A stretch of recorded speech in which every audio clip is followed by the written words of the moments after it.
Hey, pipe friends. I hope everybody's doing good. Just want to stop by the gossiping fence and sit here and enjoy a pipe with y'all. So get your pipe out and fire up a good bowl of your favorite tobacco with your favorite pipe. Let's visit a little bit.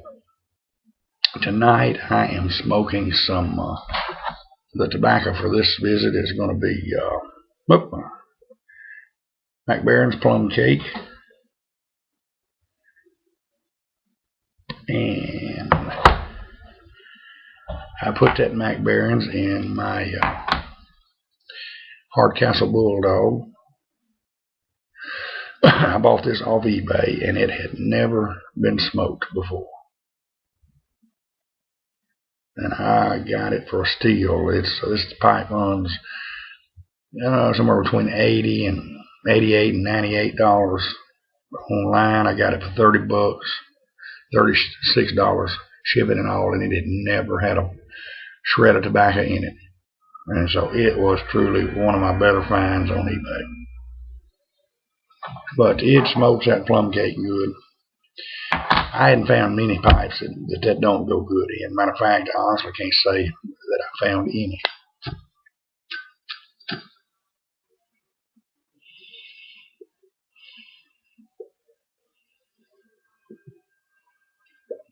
I hear the Golden Girls coming on. I've been watching Frasier on Hallmark this evening, and I usually watch an episode of Golden Girls at night before I go to bed. They come on in the morning, and Emily, she loves watching the Golden Girls. I've been watching them for years. You know, it's strange when the show was out and running currently. I didn't care much for it, but in reruns, I've seen every one of them, I guess. And I kind of like Frasier too, once in a while. When enjoying this plum cake, surely Mac Barron's did themselves right on that one.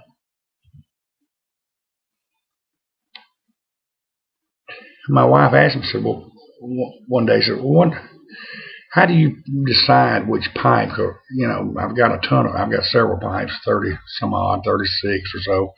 Some basket, some not, and that includes corn cobs. That's about 6 or so of them are corn cobs, and I love a good corn cob. She said, well, what makes you, how do you decide which pipe you're going to smoke and which tobacco you're going to try that day? And I said, and a lot of y'all understand exactly what I'm saying. It's hard to describe.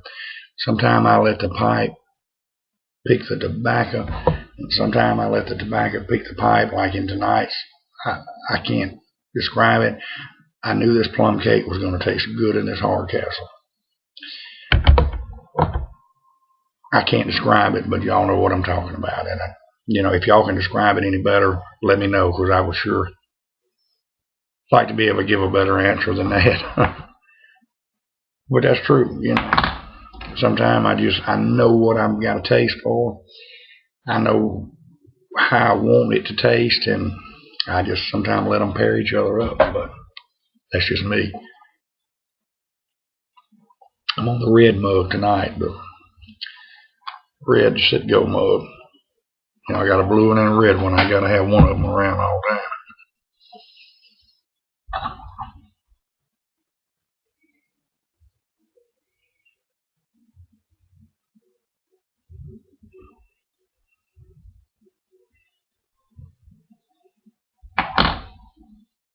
I had a lot going on. I'm going to have a lot more going on.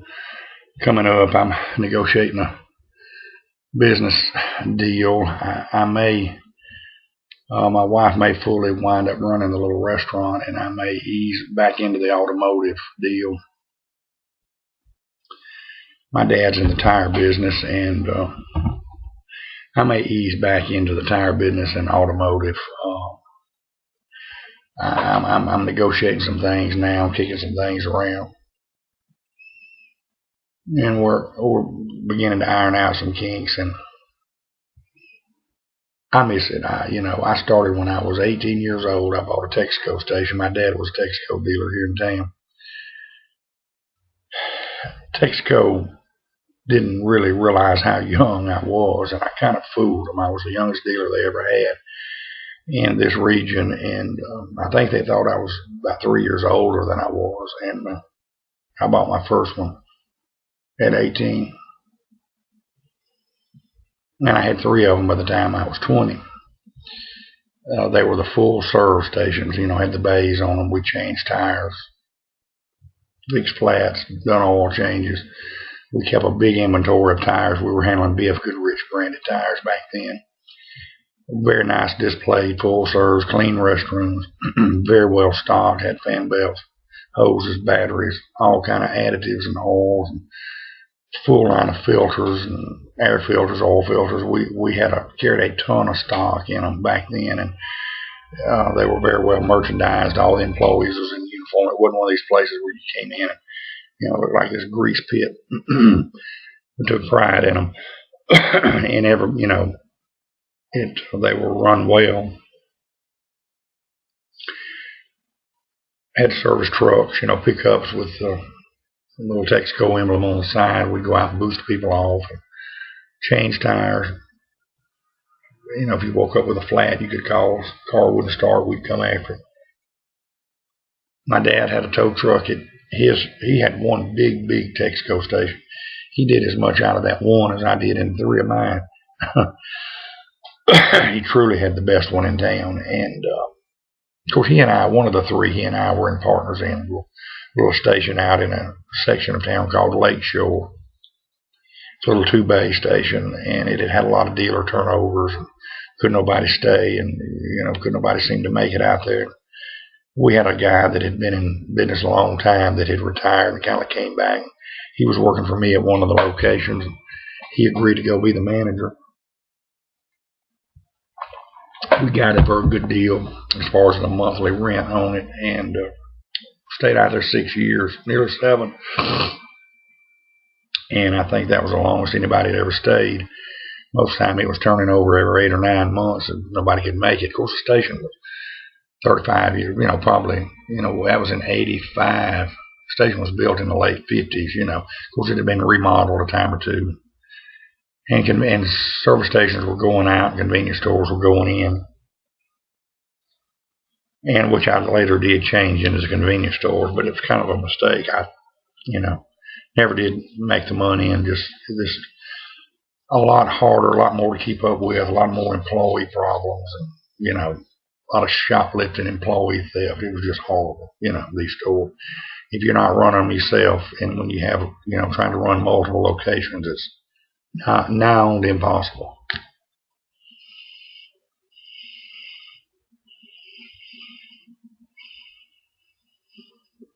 I did it for probably 17, 18 years. Of the 25 I spent in it was in the convenience store, more in the convenience store than in the full service stations, but I never made the money in the convenience stores that the old stations made.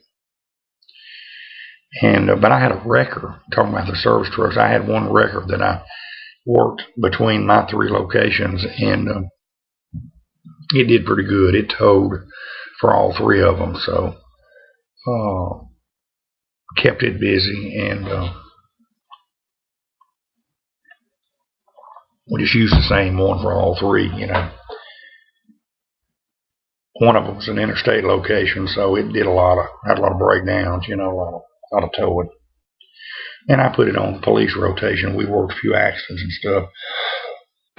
Not many. We didn't do that very long because there's so much red tape and politics involved in that. It's not worth it.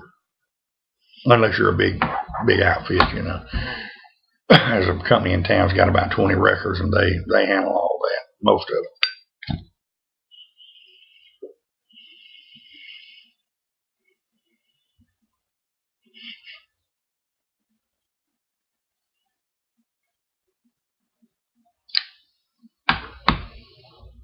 But I miss the automotive end of it. I really do. So I may get, I'm not 100% sure, but we're working in that direction. Stopped by and bought a couple of brick houses today. I found another little tobacco place in town. These are the shorter ones. They're not and I'm not sure I got to learn what sizes. Everybody knows, there's a correct length to this, millimeter or whatever. This is the brick house. And this one's not before $4.99. It's a little shorter than the other one, but I kind of like this one a little better. I bought 3 of them and smoked one today, and I've been on a cigar kick. Usually I don't smoke but a couple times a month on a cigar. Well, this plum cake's doing good. Guy Witherspoon got me on this. He was smoking it when he kind of came on the scene, which brings me up to a deal. I've been, if anybody knows where Guy's at, tomorrow will be the 6th day that he's been out of pocket, and I've never seen him missing in action this long, a day or two maybe. Since he came on the scene, he's never been out of pocket this long.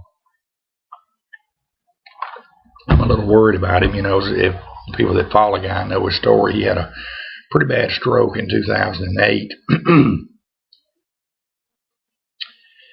and has never fully recovered. He's done well. He's made a very remarkable recovery, but he has not ever been able to go back to work, and I'm just worried about Guy. I've asked a couple of people offline about it through private messages, and they've tried to contact him to no avail. I've tried him on Facebook to no avail. Sent him a couple of PMs here. No luck. So if anybody knows anything, let me know, and let him know we're worried about him, and maybe he's just out of town. Let's hope for the best. Maybe he's out of town. Like Angela said, maybe had to go get his leg looked into. I know he does that from time to time.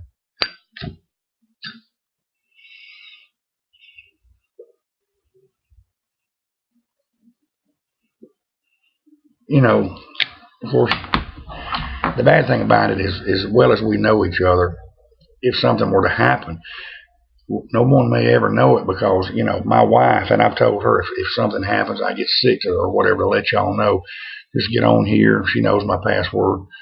I told her to get a hold of Alfred or somebody, Guy, or I give her 2 or 3 people, said just send them a private message, and, if I get incapacitated out of pocket for, let my friends know. Of course, I'm on Facebook with Alfred and Guy Witherspoon and Matches, John Harden, 2 or 3 others. So, I keep up with a lot of people that way too.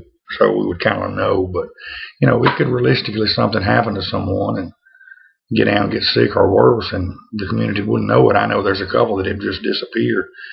Don't know what happened. Who knows? But I sure made a lot of good friends on here, and surely appreciate that. But y'all try to get a hold of him. I'm gonna continue to try. Maybe he'll be back tomorrow. Let's hope so. But I'm gonna wrap it up. But I've enjoyed this smoking. This old bulldog has done well tonight. I'm about down to the end of it. I smoked a little of this bowl, so I'm down to firing up just the ashes. So I'm gonna wrap this thing up and go watch a Golden Girl or 2 and hit the hay. Y'all take care, and we'll catch up with you later this week on some more Sutliff review. Y'all have a good one. God bless you and good night.